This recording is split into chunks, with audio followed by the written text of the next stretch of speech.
short sycamore. The morning mist off of the ocean always hit him first. His leaves stayed lush green, and his roots never died of thirst. The other trees were jealous of his favorable position near the edge of the cliff. So between the short sycamore and the other trees, there formed a rift. Even the common sticker bush that grew alongside the old pine shunned him.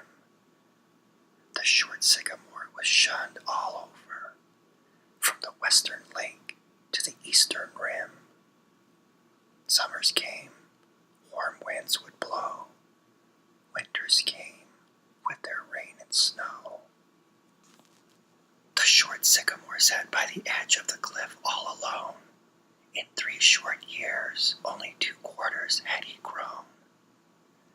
The old pine grew taller, and the common sticker bush too.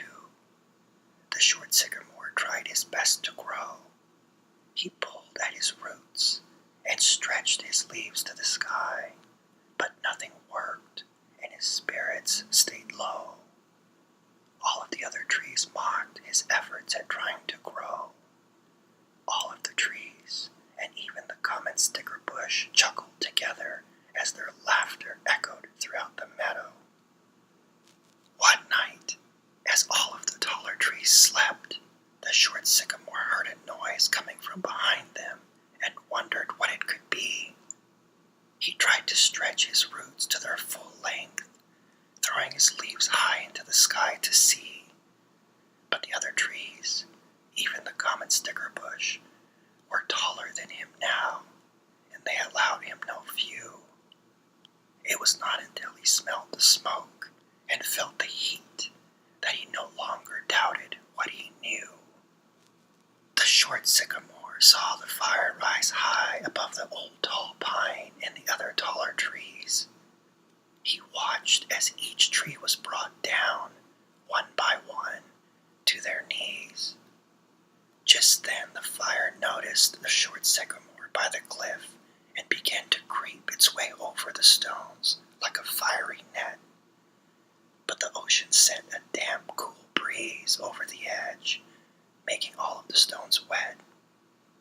The flames cursed and spat their anger as they were put out by the morning mist. The fire was made into smoke, no matter how hard it tried to resist. When the morning sun appeared, the short sycamore saw that all of the trees were destroyed as the smoke cleared.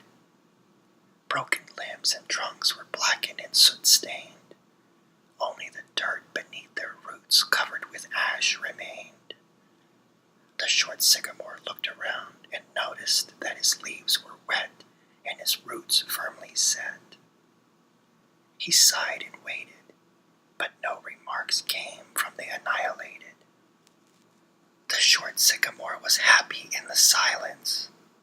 He mourned the tall trees and the sticker bush that was destroyed by the fire.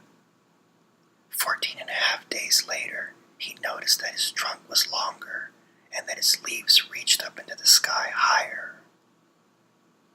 And at the same time, he also noticed hundreds of brightly colored green sprouts shooting out of the black ground.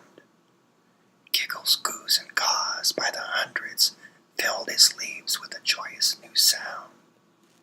Now taller, the no longer short sycamore's leaves sprayed the tiny sprouts with cool, wet dampness from the mists off of the ocean.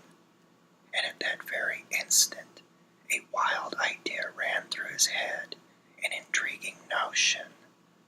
The sycamore promised to be a good friend to them, unlike the ones that came before them were to him.